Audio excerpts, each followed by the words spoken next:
I was put in a really awkward situation years ago. Went on a trip with a guy that I was in a relationship with, and we spent the weekend in his hometown with his family. Over the course of this weekend, we spent a lot of time with his much older sister. She was like 20 years older than him. She had two grandkids, brother and sister, and we heard a lot about her grandkids over the course of that weekend.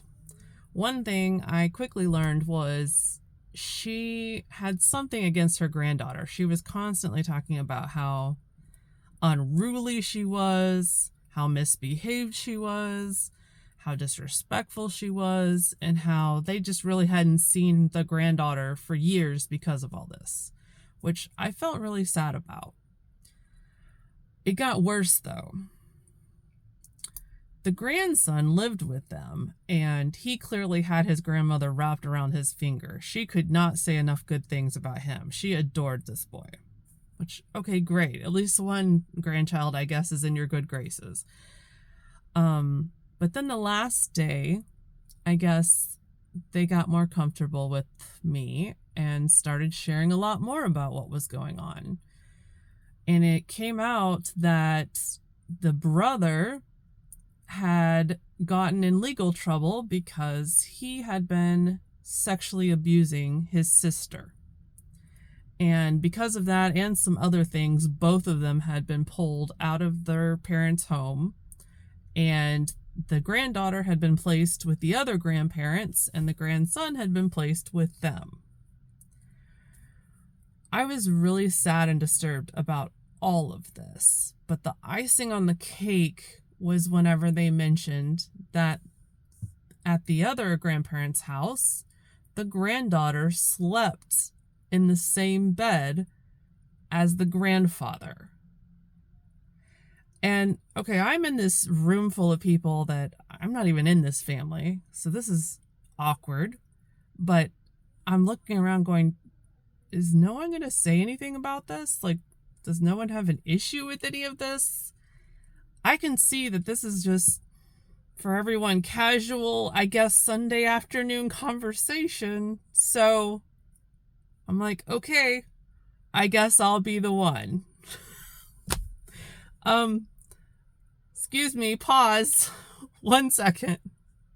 I just want to make sure I have this right here. Your granddaughter was sexually abused by her brother, was removed from her home, and is no longer with her parents. She now sleeps in the same bed as her grandfather. And the only part of this situation that I have heard you express any problem with is the fact that your granddaughter is misbehaved, disrespectful, and unruly. Does that about sum it up? And of course, as soon as I'm coming out with these judgmental statements, the family is in an uproar. And all up in my face about, obviously, defending themselves. The dad in the situation wasn't even there, but somehow he got my number and he was rage texting me. The grandmother is going off on me, of course. So I'm being raged at, and I'm sitting there thinking, this is why this happens. This is why. This is why people have to protect the system. Because if you judge one, you judge all, right? And who wants to be in those shoes? Who wants to be that person that's getting yelled at? And especially if it's your own family. I mean, this wasn't even my family. Like, honestly, what do I have to lose here at the end of the day? Out of graces with my significant other, maybe, okay, but at the end of the day, this wasn't my family. I didn't have a lot of stake here, so I get that. So imagine how much harder it is if it's your own family, which I've been in this, by the way, with my own family as well. Different situation, but nevertheless, being raged at, yelled at, manipulated, gaslight, the whole 9 yards, all of it. Somehow I'm the problem in the situation because I said something, because I refused to conform to the family unspoken agreement that we're all just going to be okay with this. And the second you're not okay with it, you're not conforming to it, you're the problem. And in this case, they didn't really have a lot of dirt on me because they didn't know me that well. So they really couldn't very much resort to deflecting to what my problem is. But I've certainly been in enough situations where that's where the conversation turns is, oh, well, what about you? What about when you did this and that and this and that? And it turns into discrediting the witness, right? This is not fun. I don't even back down from conflict. In fact, I'm always up for a debate. So if it's even hard for me, I get how hard this is. But this is why it happens. This is exactly why it happens. Everyone protects the system.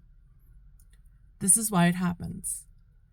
And the only hope I have for that little girl is that the grandfather sat there thoughtfully while his wife is raging away. And at one point he finally says, you know, maybe I should pick her up sometime and take her to go get some ice cream. I don't know if he ever did. I hope he did. I hope he did. I had very little information at that point about this girl. I was trying to figure out, can I, report it to her school? I couldn't figure out what school she went to. I didn't even know what to do. I didn't have any information, enough information to give anybody to help her. So it's very sad for her. And I hope someone did. And I hope these people that were raging at me in the quiet moments of their day, hopefully something I said resonated there, that maybe they'd rethink the whole situation differently. Here is the fact of the matter. Victims don't come in pretty packages. Of course she's unruly. Of course she's disrespectful. Of course she's misbehaving. She's traumatized. And of course the abuser is charming and delightful. Most abusers are. Most abusers are the ones that the neighbors are saying, oh, he wouldn't hurt a fly.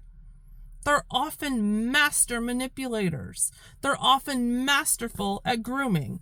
Not always. They don't always come in pretty packages either, but a lot of times they do. A lot of times the abuser looks like a shining star and the victim is a hot mess. Well, duh. I mean, honestly, duh. Yes. And so the reason I'm bringing all this up is because it links to something that if you're following me at all, you know I'm really sad and disturbed by right now. And that's this whole Epstein situation. Epstein victims are not going to come in pretty packages. How could they? Honestly. If any of them, and there may be, maybe there are some that have been through a lot of healing and therapy, and I don't even know what it takes to heal from that. I can't even imagine. But by and large, how could they not be a hot mess after going what they went through? Of course they are. Talk about trauma. Of course they are. So why do we use that as a reason not to listen to them? I don't understand. I feel like I'm in the living room again. I have voted Republican my entire life until Trump. But every time I bring this up in MAGA camps, or even actually, probably anywhere actually, they assume I'm Democrat, which is very interesting. Why should this matter? How sad is it that you can't have a discussion about the largest sex trafficking ring in our nation's history without it being seen as a politically motivated play? Can we not all get on the same page about child sex trafficking? I mean, obviously the child sex traffickers aren't going to ever get on the same page, but I mean, let's hope they're less than 5% of the population. Can at least 95% of us get on the same page that this is not cool? Maybe 80? I mean, something above the 50-50 mark of political split here. Surely we can all get on the same page here that this is not cool. And why should it matter whether someone questioned this 4 years ago when there was a different president? Why does it matter? It doesn't change the fact that we need to fix it today. It doesn't change the fact that 2,200 days after Epstein's arrest, not one single person that paid to rape a child has been arrested. Not one. Again, 2,200 days into this, not one single arrest for anyone that paid to have sex with children on that island. I don't care who is president. Yeah, Biden was president for more of those days. I agree. Who cares? Because we can't change the past. All we can change is today. And I am guilty of not paying enough attention to this 4 years ago. I probably didn't even know who Epstein was 4 years ago. Guilty as charged. I did not ask all these questions then, sadly. Sadly. I did not pay enough attention to this. I didn't look into it. Now that I'm paying attention and diving into this a lot, it is so heartbreaking. I can't change what I did 4 years ago. I wish I could. I'd change a lot of things besides this, but I would change this, that I did not pay attention 4 years ago. All I can change is today. All I have control over is today. And I don't care who someone voted for. In fact, I don't even care what they're motivated by. I no longer want to associate with any political party. I want to act on principle.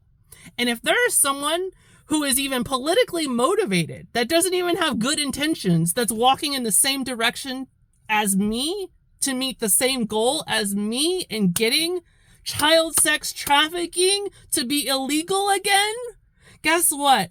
I'm linking arms with you. I don't care what you're motivated by. I don't care who you voted for. I don't care what questions you were asking 4 years ago. If we're headed in the same direction to putting some justice into this situation, let's go. I don't care who you are. I don't care what race, gender, socioeconomical background, political party. I don't care. Let's go for it. Let's get justice for these victims who have not seen one single arrest of anyone that paid to have sex with them. That is a travesty. And the fact that every time I bring this up in a conversation, it turns into, well, what about Biden? What about Clinton? What about... If they're in on it, put them in jail too. All of them. I don't care who they are. If you paid to have sex with a child or had sex with a child without paying for it, go to jail. I don't care who you are. I literally don't care. I don't care who you are. Go to jail. It is astonishing to me that we can't get on the same page about this. And very eye-opening to me. We're in the living room protecting the family system right now. And it's sad. The political party that I have identified with my whole life, when I bring this up, it's very interesting. Most of the time, the conversation turns into all the other wonderful things that they think Trump is doing. Immigration and economy and abortion. Insert whatever here that they think that Trump is doing. Which essentially, boil that down, means that the ends justify the means. And there's some out there online that I have seen that are actually intellectually honest enough to say, I don't care if Trump raped children, I would still vote for him because he's doing so much good right now. Okay, you know what? I can at least respect that you're intellectually honest.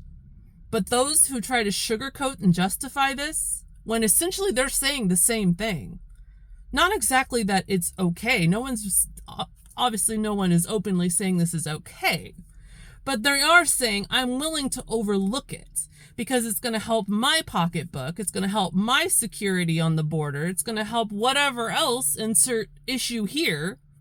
Therefore, I'm willing to overlook it.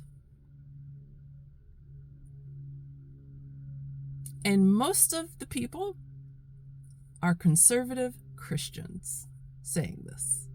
To me, the people who should be the hardest fighting against child sex trafficking. In my mind, it's been very eye-opening to me to realize how much this always was political. I believed the people around me in church, in my homeschool circles.